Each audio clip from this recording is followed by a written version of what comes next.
Breaking news, Benjamin Netanyahu মারা গেছে।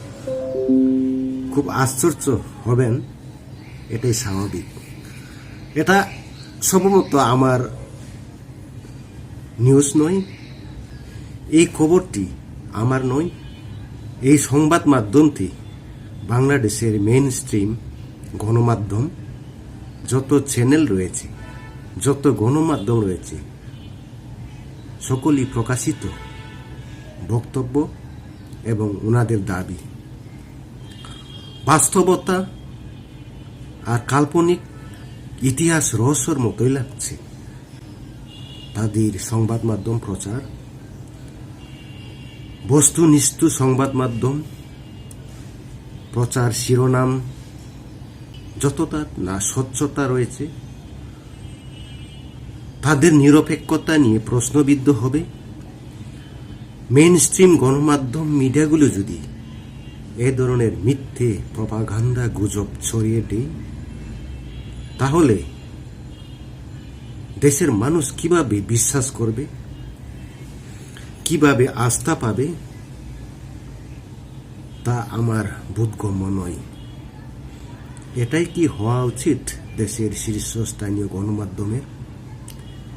তাদের দায়িত্বহীন কর্মকাণ্ড দেশের বস্তুনিষ্ঠ নিরপেক্ষ শিরোনাম, সংবাদ শিরোনামে হতবাক হবে, বিভ্রান্ত হবে।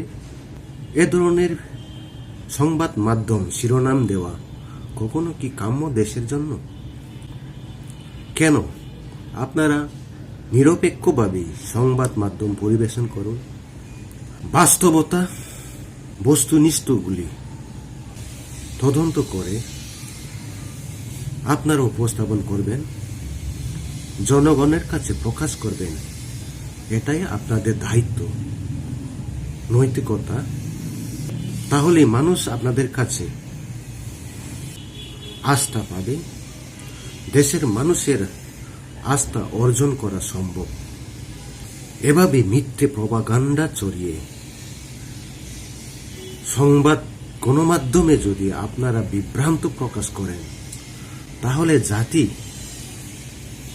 আপনাদের মাধ্যমে বিশ্বাসযোগ্যতা হারাবে, বিপদগ্রস্ত হবে এবং দেশের মানুষের জন্য অমঙ্গল বার্তা বয়ে আনতে পারে। এ ধরনের মিথ্যা প্রপাগান্ডা ছড়ালে বহির্বিশ্বে আপনাদের নিরপেক্ষতা, বিশ্বস্ততা, আস্থা হারিয়ে ফেলবে এবং আপনাদের প্রতি আন্তরিকতা হারাবে, যার ফলে বিভিন্ন সমস্যার সম্মুখীন দেখা দিতে পারে। এ ধরনের দায়িত্বহীন পদক্ষেপ কখনোই মানুষের কাম্য নয়। কখনো বিভ্রান্তভাবে গুজব ছড়াবেন না। আপনাদের দায়িত্বই বস্তুনিষ্ঠ নিরপেক্ষ সংবাদ মাধ্যম প্রকাশ করা। কেন আপনারা সামাজিক গণমাধ্যমে এ ধরনের প্রপাগান্ডা ছড়াচ্ছেন? এই গুজবটি প্রথমে ছড়ানো হয় ইরানের আধা সরকারি গণমাধ্যম তাসনিম নিউজ থেকে। এই মিথ্যে সংবাদটি গুজব ছড়ানো হয়েছে, তার কোনো প্রমাণ দালিলিক তথ্য পাওয়া যায়নি। নেতানিয়াহু মারা গেছে, এ ধরনের কোনো স্বচ্ছতা পাওয়া যায়নি, কোনো ভিডিও চিত্র পাওয়া যায়নি। এই তাসনিম নিউজকে কেন্দ্র করেই বাংলাদেশ মেইন স্ট্রিম মিডিয়ারা প্রপাগান্ডা ছড়িয়ে যাচ্ছে মানুষকে বিভ্রান্ত করার জন্য। আপনাদের মাধ্যমে এ ধরনের গুজব ছড়ানো সংবাদ মাধ্যম অপ্রত্যাশিত। এই প্রচারের মাধ্যমে সাংবাদিকদের পেশাদার দায়িত্বহীনতার পরিচয় দিয়েছেন। এ ধরনের প্রপাগান্ডা ছড়ানো কখনোই দেশের জন্য, দেশের সাধারণ মানুষের জন্য শুভ বার্তা বয়ে আনবে না। আমার বিশ্বাস আপনাদের সংবাদ মাধ্যমকে আপনারা দেশ বিদেশের কাছে বিশ্বাসযোগ্যতার মর্যাদায় রাখবেন, যেন আপনাদের মাধ্যমে বস্তুনিষ্ঠ সংবাদ মাধ্যম যেন পরিবেশন করা হয়। সর্বশেষে এই প্রোপাগান্ডা সংবাদটিকে ইসরায়েলের গণমাধ্যম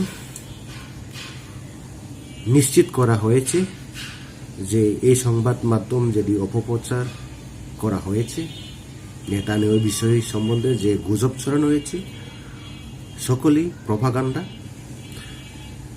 এই সংবাদটিও যুদ্ধ পরিস্থিতিতে একটি কৌশল বলে গুজব ছড়িয়েছেন তারা, যদিও এটা বাস্তব নয়।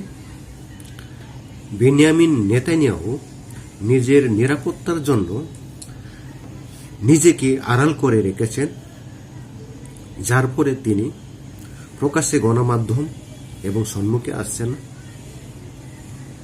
তারপরও আরেক সংবাদ মাধ্যমে প্রচার হয়েছে নেতানিয়াহুর ভাই মারা গেছেন। এটিও গুজব, এটিও মিথ্যে প্রোপাগান্ডা ছড়ানো হয়েছে। তবে সব যুদ্ধ পরিস্থিতি শান্ত হোক, যুদ্ধ বন্ধ হয়ে যাক, এটাই কাম্য। কোনো মানুষের মৃত্যু কামনা নয়। আজ ইরানে যুদ্ধ বিধ্বস্ত, ব্যাপক মানুষের প্রাণহানি করছে, অনেক ব্যবসা বাণিজ্য স্কুল প্রতিষ্ঠান ধ্বংস হয়ে যাচ্ছে। এ ধরনের যুদ্ধ ধ্বংসযজ্ঞ আমরা চাই না। আমরা চাই শান্তি। সকল দেশের মানুষ যেন শান্তিতে বাস করতে পারে, নিরাপত্তায় বসবাস করতে পারে। আমেরিকার উচিত এই যুদ্ধ পরিস্থিতিকে আলাপ আলোচনার মাধ্যমে সমাধান করা। যুদ্ধ কখনো মানুষের শান্তি বয়ে আনতে পারে না। মানুষ হত্যা করে কখনো বিজয় অর্জন করা যায় না। যদি এই বিজয় যুদ্ধে যদি অর্জনও করা হয়, তাহলে এই গণহত্যা যুদ্ধ বিধ্বস্ত করার জন্য পরাজয় বলেই আমি স্বীকার করব। ধ্বংসযজ্ঞ চালিয়ে মানুষ হত্যা করে বিজয় অর্জন করা যায় না। যে কোনো সমস্যা সংলাপের মাধ্যমে, আলোচনার মাধ্যমে সমাধান করাই আমি শ্রেয় মনে করি।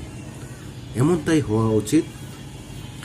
ইরানের কর্তৃপক্ষ, বর্তমান সরকার যারা দায়িত্বে রয়েছেন, তারা যেন মার্কিন যুক্তরাষ্ট্র প্রেসিডেন্ট ডোনাল্ড ট্রাম্প এবং ইসরায়েলের প্রধানমন্ত্রী বেনিয়ামিন নেতানিয়াহু তাদের সাথে সংলাপের আহ্বান করা হয়। অতি দ্রুতই যেন যুদ্ধ সমাপ্তি করা হয়। তাহলেই আমরা সারা বিশ্বে স্থিতিশীলতা ফিরে আসবে। সারা বিশ্বের মানুষের মাঝে আন্তরিকতা সৃষ্টি হবে। এটাই আমাদের কাম্য, এটাই প্রত্যেকের কামনা হওয়া উচিত। কেউ যুদ্ধ নিয়ে উস্কানি দেওয়া ঠিক হবে না। যুদ্ধ নয়, শান্তি চাই। সকল আলাপ আলোচনার সুস্থ সমাধান হোক। সকল মানুষের স্বাধীনতা, নৈতিকতা ফিরিয়ে দেওয়া হোক। দখল বাণিজ্য থেকে আমরা সকলেই যেন বেরিয়ে আসতে পারি, সেই প্রত্যাশায় ইরান ইসরায়েল শান্ত পরিবেশের জন্য সকলের কাছে আহ্বান রইল। Thank you so much.